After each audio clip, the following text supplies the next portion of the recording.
Quando Jesus veio ao mundo, ele encontrou um ambiente histórico-cultural totalmente preparado para a sua chegada. O apóstolo Paulo percebeu isso e disse que Jesus veio ao mundo na plenitude dos tempos. Isso quer dizer um momento ideal, um momento esperado, um momento programado pelo próprio Deus. Deus preparou pelo menos 3 civilizações para a chegada do Messias: os gregos, os romanos e os judeus. Roma influenciou especialmente na questão política, os gregos na questão intelectual e os judeus na religiosidade. O primeiro século da era cristã é conhecido como período apostólico. Isso porque os apóstolos ainda estavam vivos e batalharam com toda a sua força pela verdade do Evangelho. Paulo e os outros apóstolos convocam a igreja para batalhar pela fé que foi entregue aos santos e a manter intacto o conteúdo do Evangelho. Obviamente, essa não era uma batalha fácil, uma vez que a igreja era extremamente perseguida e os césares odiavam a fé cristã. Nero, por exemplo, incendiou Roma e colocou a culpa nos cristãos. Em consequência disso, os cristãos foram perseguidos e mortos nas arenas. Por outro lado, as perseguições produziram uma igreja purificada, tanto na vida como na doutrina. Durante o período que se seguiu à era apostólica, a igreja esteve sob a espada da perseguição romana. Um nobre exército de mártires partiu para a eternidade sob os rigores da espada, das feras e das ardentes fogueiras. Somente os que realmente eram convertidos se dispunham a pagar tamanho preço pela verdade do Evangelho. Mas mesmo assim, em meio a tantas perseguições, os cristãos aumentaram em número e alcançaram quase metade do Império Romano. Foi um período heróico para a igreja, uma vez que mesmo em meio a circunstâncias adversas, os cristãos viviam o Evangelho e testemunhavam a sua fé. Graças à bravura e à coragem dos pais da igreja, as heresias foram combatidas, o que possibilitou o surgimento da ortodoxia cristã. No entanto, algo aconteceu que mudou para sempre a ética e a teologia da igreja apostólica. No início do 4º século, o imperador Constantino se declarou cristão e em 313 promulgou o Édito de Milão. Isso dava liberdade de culto aos cristãos. Os cristãos então foram integrados à sociedade romana. E não demorou para que o cristianismo se tornasse a religião oficial do Estado. Era o início da Igreja Católica Romana. A igreja, até então formada por pessoas de classes mais baixas, foi abrindo espaço entre a aristocracia. Antes que se iniciasse o 4º século, os templos pagãos já haviam sido abandonados ou então transformados em templos cristãos. No século IX, não existia na Europa Ocidental quase ninguém que não acreditasse no Deus da Bíblia. Parecia ser o triunfo do cristianismo, mas na realidade, tal popularidade produziu resultados catastróficos para a igreja. Para começar, todos queriam ser membros da igreja e quase todos eram aceitos, tanto os convertidos como os perversos. Homens mundanos e ambiciosos desejavam cargos na igreja a fim de obter influência social e política. Por volta do final da Idade Média, o cristianismo estava completamente fora dos padrões que os apóstolos deixaram. Mesmo dentro do clero, a condição moral era uma realidade alarmante.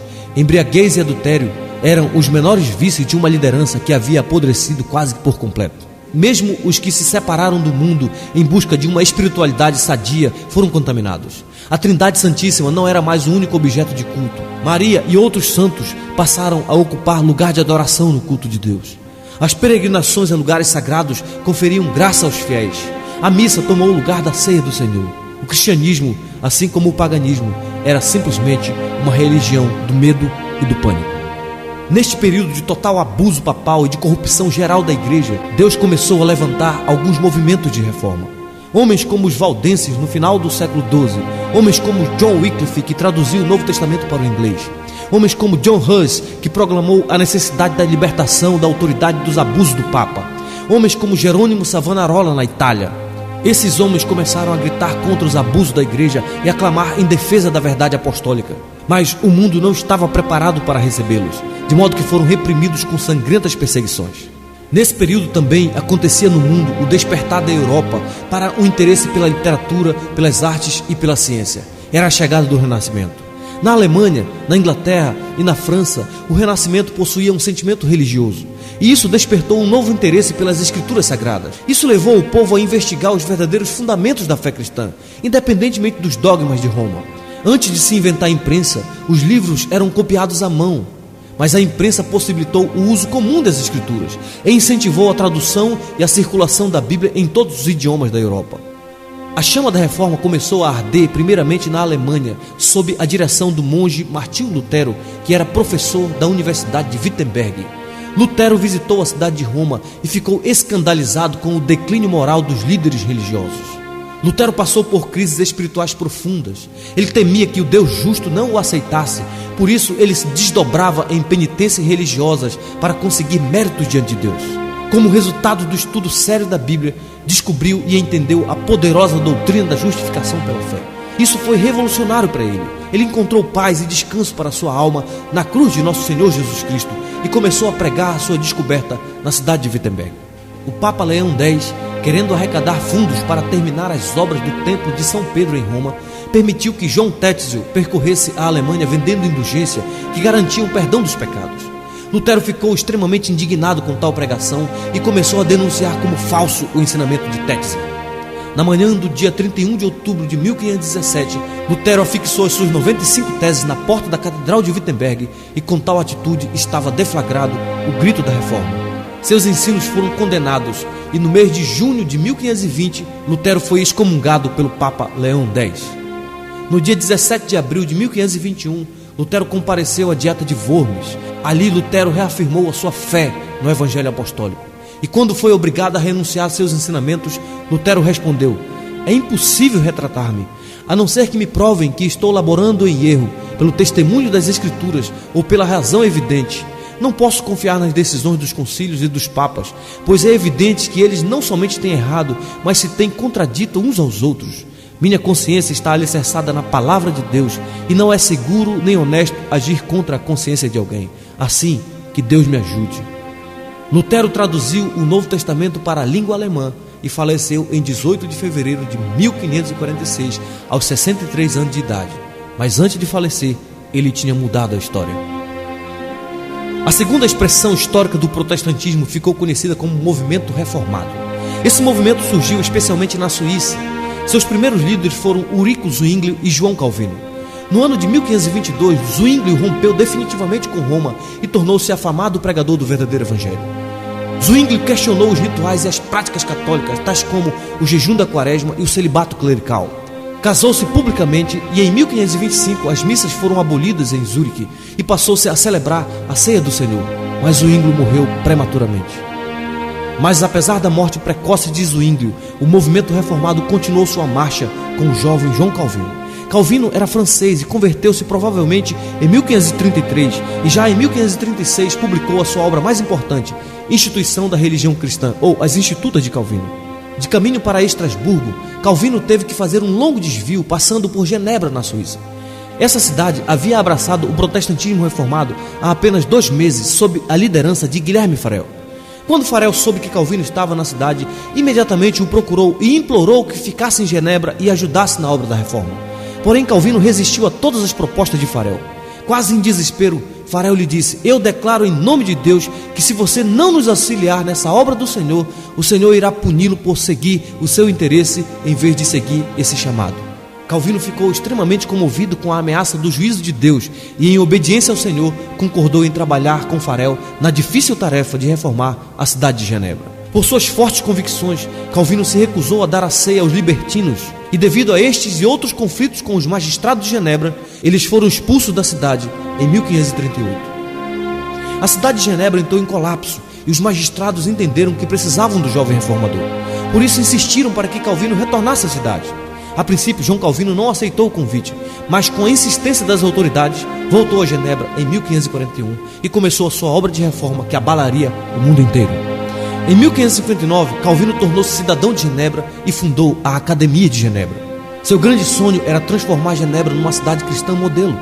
O resultado foi que Genebra tornou-se um grande centro do protestantismo, preparando líderes reformados para toda a Europa e abrigando centenas de refugiados.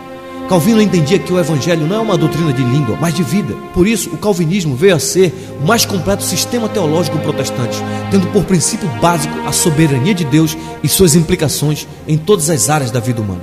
Nas palavras de John Knox, Calvino fez de Genebra a mais perfeita escola de Cristo na terra desde os apóstolos.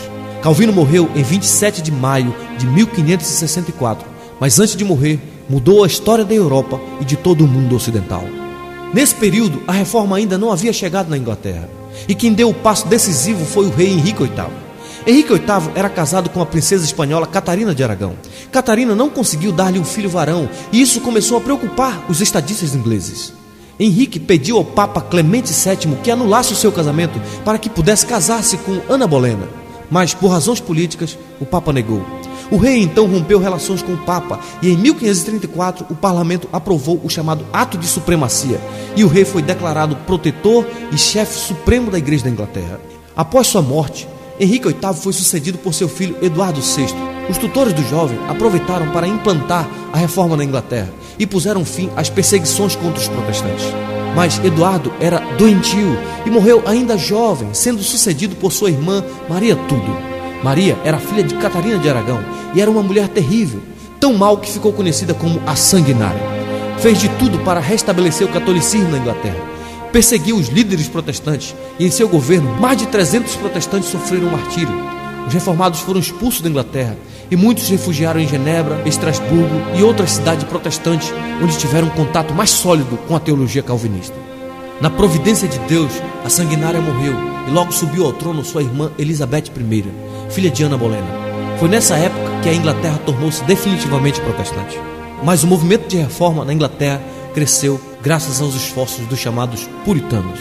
Por terem verdadeiramente conhecido a teologia reformada, os puritanos queriam libertar a igreja das superstições papistas. Defendiam uma teologia verdadeiramente apostólica e um governo de igreja verdadeiramente bíblico. Buscavam uma disciplina rígida e uma vida de santidade diante de Deus. Naquela época, os puritanos levavam tão a sério a leitura da palavra que a Inglaterra ficou conhecida como o povo da Bíblia. O alvo dos puritanos era colocar a Bíblia como a única regra de fé e prática. Segundo eles, tudo o que as comunidades precisavam era de um pregador zeloso pela palavra de Deus e nada mais. Por suas fortes convicções, os puritanos foram reprimidos na Inglaterra e muitos deles foram para a América do Norte, onde iniciaram a história da nação americana. Foi na época dos puritanos que foi convocada a famosa Assembleia de Westminster, de 1643 a 1649. Essa célebre Assembleia elaborou uma série de documentos calvinistas para a Igreja da Inglaterra. Dentre esses documentos temos a Confissão de Fé de Westminster, o Diretório de Culto, o Catecismo Maior e o Breve Catecismo de Westminster. Igrejas reformadas do mundo inteiro, inclusive a Igreja Presbiteriana do Brasil, até hoje adotam esses documentos como expressão da sua fé. No início do século XVII, surgiu uma forte controvérsia por causa dos discípulos de um homem chamado Tiago Armínio, que afirmava que o homem pode cooperar com Deus na obra da salvação.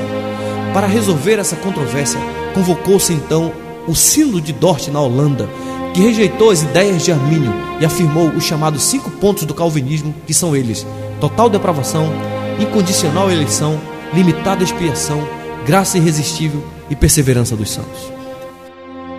Aquilo que os nossos pais pregaram e viveram estava alicerçado em alguns fundamentos.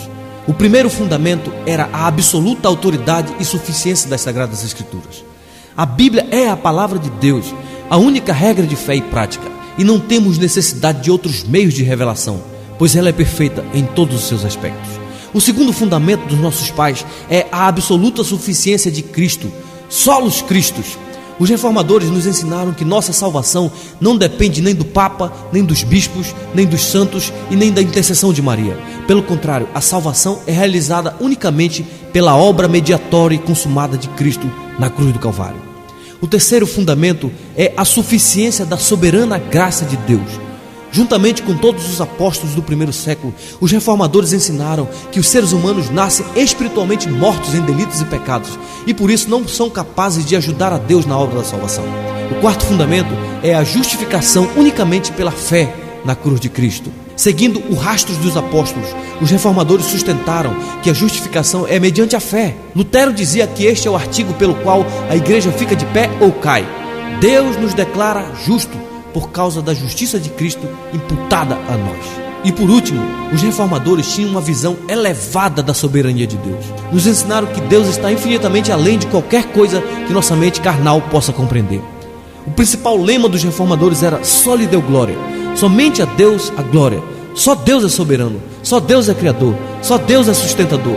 Tudo que existe pertence a Ele, portanto somente Ele é digno de toda a glória. Eles procuraram colocar em prática em todas as áreas da vida aquilo que Paulo diz em 1 Coríntios capítulo 10, versículo 31. Portanto, quer comais, quer bebais, ou façais qualquer outra coisa, fazei tudo para a glória de Deus. Eles casavam, trabalhavam, comiam, descansavam, escolhiam sua profissão, criavam filhos, educavam seus filhos, ganhavam dinheiro e investiam tudo para a glória de Deus. Eram práticos e dinâmicos. Fundaram universidades, criaram escolas e cultivaram um forte espírito missionário. Que Deus levante homens e mulheres de vigor e de coragem para abraçarmos a causa do reino de Deus na terra, aqui e agora, em nossa geração.